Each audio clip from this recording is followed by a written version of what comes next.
Thank you very much to Tracy Stoll, Samarito and JB9 for all becoming members of the Kinetic Rugby League channel. If you'd like to become a member, you can do for as little as £1 a month by clicking the join button below this video. Thank you to everyone for their support. Let's get on with the video. Ladies and gentlemen, welcome back to the Kinetic Rugby League channel. I've left a recap of last week's predictions up on the screen for you guys, and you will notice there is a consistent stat that continues to haunt me. Isn't that delightful? Thanks, Leigh. Thanks a bunch. But moving on, I do need to warn you guys about something with this video. Now, I don't know what the overall length of the video is going to be. You guys will see it on YouTube. But if it looks shorter than normal, the main reason for that is I'm going to take a bit of a liberty with this one. I hope you guys don't mind. But, you know, it won't be like that for the next Super League predictions. I'm not going to talk about Hull KR's game against Saints. And I'm not going to talk about Warrington's game against Cass. I'm going to leave those games out.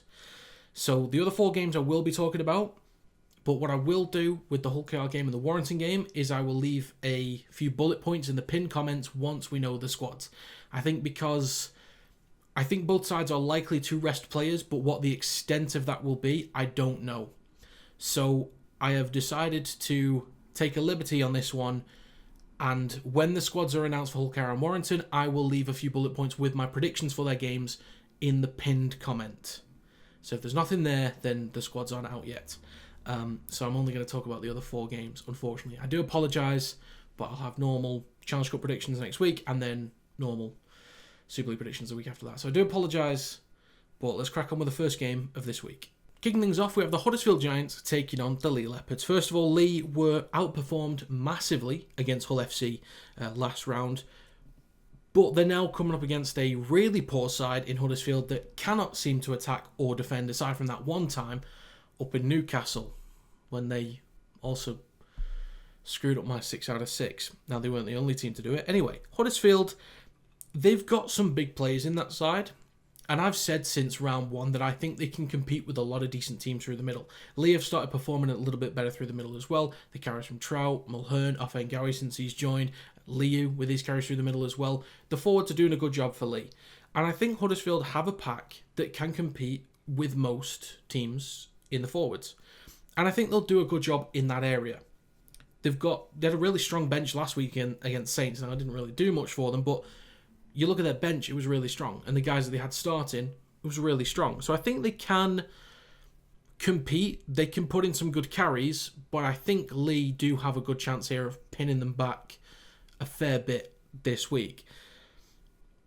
I'm not sure who Leigh's going to be missing in the back line. I know they've had Armstrong kind of in and out over the past few weeks. Hodgson's been starting at fullback.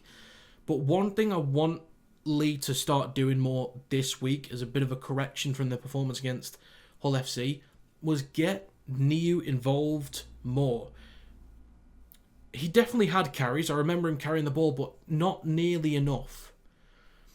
I remember watching the game against FC thinking, why is Niu not just being handed the ball? Now, of course, you want teams to actually, play expansively, do something creative, but sometimes some players just know what to do with it. Sometimes players are just capable of changing things, of impacting play. And Niu's a guy that can drag defenders. He can fend off a few players, cut back inside, find a line break. Niu didn't have hold of the ball much. And I think if Leigh can just get him the ball a bit more to start the game, he can have an impact on the game much earlier. We saw that when he got more possession later on into the game against FC, he affected the game a bit more.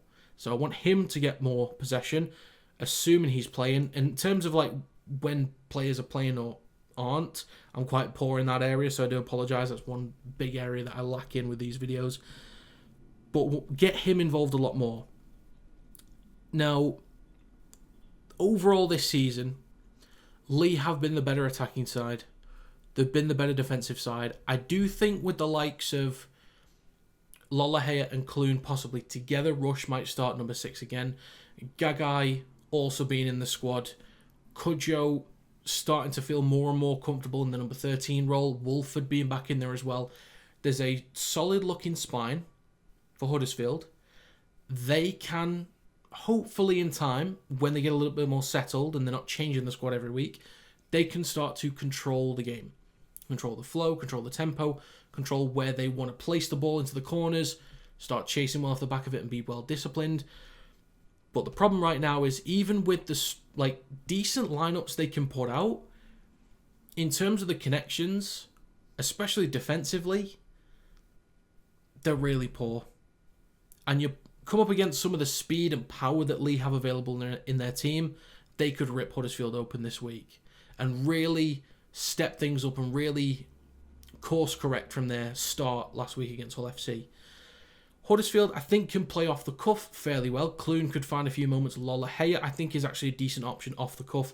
And Wolford can find plenty of space or use the space that's available behind the ruck. If the strong forwards, the big forwards for Huddersfield, can get those quick play the balls.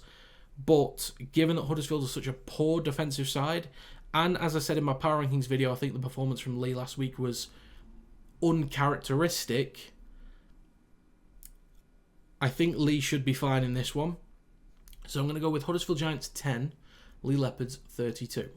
Next up, we have the Salford Red Devils taking on the Wigan Warriors. So this week, we see the best team, in my opinion, as of right now in the competition, take on the worst in terms of at least performances anyway.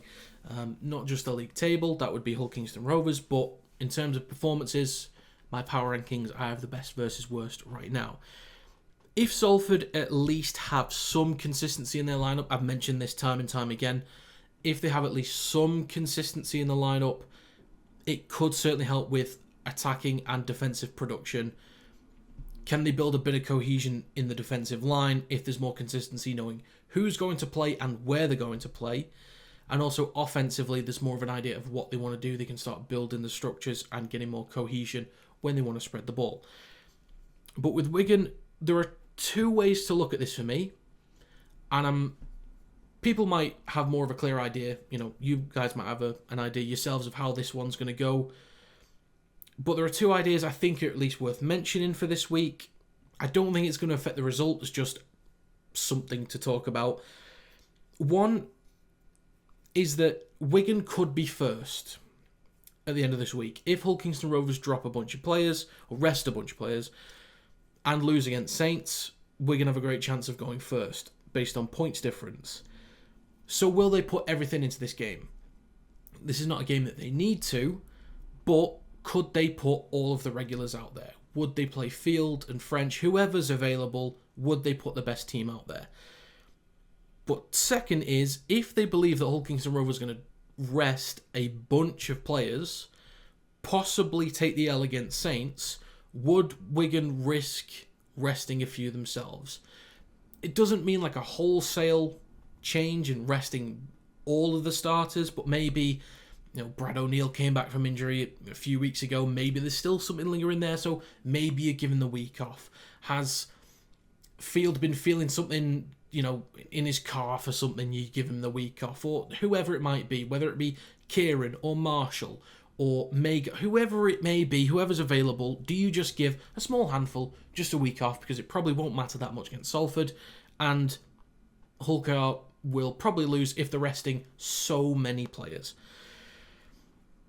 But even if the latter is the case, Wigan have a plethora, cool word, a plethora of large individuals in the forward pack that can really dominate.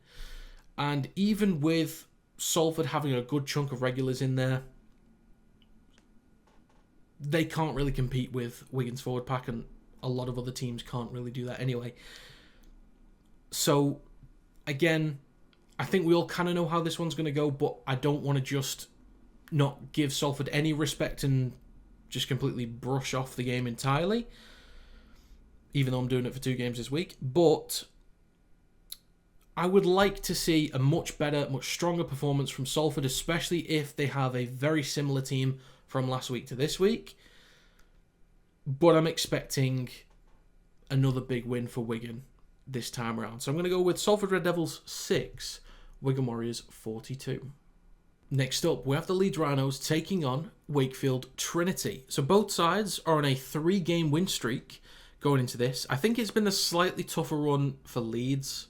I think slightly based off league position or performance. I think it's been just a touch tougher for Leeds. But both are playing extremely well at the moment. Both are performing very, very well. The forward battle is a tasty one this week. That should be really fun to watch. You look at the pace and the power. You're looking at Palacia, Oledzki, Jenkins, Holroyd. Who am I missing? Lasone. Probably missing another one in there as well. But even like Gannon on the left edge, McDonald on the right. Huge forwards for Leeds. They're performing really well. Plenty of quick play the balls. Plenty of post-contact meters and a lot of offloads as well, which brings Lockie Miller into the game. And you look at Wakefield. Fartilli, in the last few weeks, has been killing it. He's done a fantastic job. The carries and the calmness from Pitts in the 13 role has been solid. I think when we've seen patches from Vangenaar or Staunton when he's played in games, there's plenty of others. I'm missing them. When Hamlin Ueli was playing as well, Wakefield have had to rotate a lot, and we've seen plenty of different forwards, but the big guys for Wakefield, and especially Fartilli over the last few weeks, has become like the focal point up front. Like, he's become the guy in the forward pack. So I think the battle up front is going to be really fun, really exciting. I think there's a potential of seeing a lot of line breaks or a lot of offloads in the middle of the park. Both teams really going at it, chucking the ball around in the second phases, trying to be creative. It brings Jowett in for Wakefield. It brings Miller in for Leeds. I think both of those guys can really impact the game when the defensive lines are unsettled and they can start, chopping and changing direction, trying to find gaps in the defensive line. They could really do a lot of damage, and I think the forward battle will be really exciting this week. I do think you look back to round one, Leeds do feel like a very different side to what they were in round one, whereas Wakefield feel fairly similar to me. I think their consistency makes it feel like they're not that different from round one, because they came in with this confidence to spread the ball, this attitude of resilient defence, whereas Leeds, they just looked off it. They looked a little bit unfit at times. They looked unclear about what they wanted to do. Their execution was poor. They just didn't look like they were up for the challenge, or maybe thought it would be a bit of a walkover, really. But Leeds feel like a different side. I think that's going to be one major component going into this one. And I think in terms of overall performances, I think Leeds have just been slightly better. I think they've been stress tested a bit more over the last few weeks, especially with that game against Hull FC a few weeks ago. But I think Leeds are just performing slightly better. And the performances we're getting from Miller and Connor especially, I think people are still not giving Connor enough credit. I think I'll just lean it towards Leeds to get the revenge at home this time round. But I think it'll be an extremely close game, and if Wakefield get it done, I would not be surprised. So I'm going to go with Leeds Rhinos 24, Wakefield Trinity 22. Finally for this week, we have the Catalans Dragons taking on Hull FC. Now, as much as both sides were polar opposites last week, it doesn't automatically mean that it's going to be an easy ride for Hull FC. But I do really think that it could be. So Joel Tompkins gets to take over his first full week. I believe it was it kind of midway through the week? It feels, in my head, it was like midway through the week when McNamara left. So he would have still had some kind of imprint over the performances that they put in against Wigan at the weekend. Joel Tompkins being a fresh voice, being somebody, a new focal point to listen to, maybe some new ideas. Maybe he saw problems that McNamara had on the squad, and then because he wasn't the main guy, couldn't affect change and do things differently that McNamara just wasn't getting right. Maybe there's elements of that in there. And, best of luck to Catalans. I think, they could do with at least a solid effort. I don't think they'll get the win this week, but a solid effort, a big turnaround is very much needed. But Hull FC will be extremely happy and very confident off the back of their efforts last week, and shutting down Leigh as well as they did, like, defensively, the efforts from Hull FC defensively were excellent. Because, as I said in my power rankings, Leigh chucked the ball around. They were not afraid to chuck it left and right, have a go through the middle as well, trying to crash over inside the red zone. Hull FC stood really strong. They were really resilient for at least an hour until Leigh got their first points of the game, I should say. But Hull FC's defence was really, really good. And even the week before that, I think, was the game against Leeds. They could have won that one as well. So, the back-to-back efforts, even though they were on a 4-game losing streak, Hull FC are still looking like a really strong, really resilient side. I still look at the forwards on paper for Catalans and think, how are they not dominating in some games? But Hull FC, there's a real attitude with SASA and with Knight especially. There's a real attitude with those guys. They'll take the fight to anyone. And then the rotations, first of all, Ashworth, I think, has been underrated this season. He's not been talked about too much, but I've tried to at least give him a bit of praise. And then SA. In the last couple of weeks, SA has done a fantastic job. He's kind of been the Fartilli of Hull FC, but coming on from the bench, if that makes any kind of sense. I think he's really stepped up, and he's been a huge impact player off the bench. The first few weeks, he was just kind of there. He existed, he came on, he put in a shift, and then that was it. Now, he's dragging defenders. He's getting in the way in goal line stops. He's scoring tries in back-to-back games. He's making things happen. He's being a focal point, an impact player when he comes on. That's huge. That is absolutely massive for Hull FC and his career going forwards as well. I do think, as of right now, the quality that Hull FC are playing with is too strong. The lack of quality that Catalans are playing with is abysmal. They look so dull in possession. It's the same word I've used over the past few weeks. They look dull in possession. They look clueless at times. You would hope that a partnership like Farge and Kiri, a Super League level player and an NRL level player, can work something out. Can at least control the game to some degree. They need to make something happen. I don't know how it's going to happen. I don't know if it's going to happen under Joel Tompkins. But it needs to. But I don't think it's going to. And I think there's a good chance that Catalans get nilled again. And I think if Hull FC start how they did against Leigh, I think they could end up giving Catalans the good old goose egg by the end of the game. So I'm going to go with Catalans Dragons 0, Hull FC 30.